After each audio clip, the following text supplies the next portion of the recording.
अस्सलाम वालेकुम। Isha cooking one में आपका वेलकम है। उम्मीद आप सब खैरियत से होंगे। मैं भी बिल्कुल ठीक हूँ। आज हम बनाने लगे हैं मूली की चटनी। बिस्मिल्लाहिर्रहमानिर्रहीम।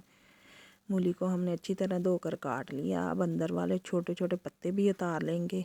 ये भी हम चटनी में शामिल करेंगे।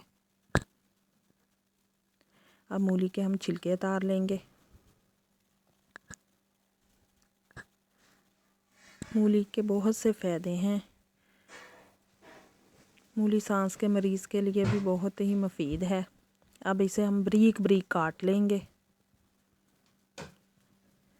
मूली खाने से हमारा वज़न भी कम होता है। मूली इसी तरह हम सारी काट कर तैयार कर लेंगे। 2 चम्मच हम हरे धनिए के लेंगे। 2 चम्मच हम पुदीने के लेंगे। 4 कटी हुई हरी मिर्चें लेंगे। ये मूली के पत्ते भी हम शामिल कर लेंगे।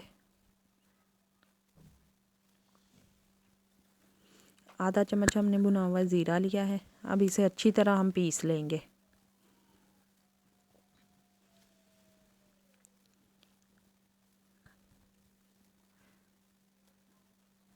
मूली खाने से हमारी जिल्द भी ताज़ा रखती है। मूली हमारे हाजमे के लिए भी बहुत ही मुफीद है। अब इसमें हम मूली शामिल करेंगे।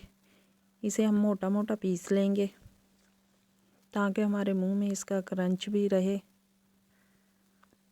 ये चटनी बनाने से आप सालन को भी भूल जाएंगे। इसे गरम गरम रोटी के साथ खाएं। 1 चम्मच हम नमक का शामिल करेंगे। ये चटनी बनकर बहुत मज़े की तैयार होती है। चटनी हमारी बनकर तैयार हो चुकी है। अब इसमें हम चिली फ्लेक्स आधा चम्मच हम शामिल करेंगे। अब इसे अच्छी तरह हम मिक्स कर लेंगे।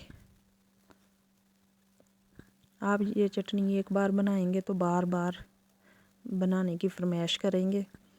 एक हम नींबू का रस डालेंगे। इसे भी अच्छी तरह हम मिक्स कर लेंगे। माशाल्लाह हमारी चटनी बनकर तैयार हो चुकी है। इतनी मज़े की और इतनी क्रंची बनकर तैयार हुई है। अल्लाह हाफिज़।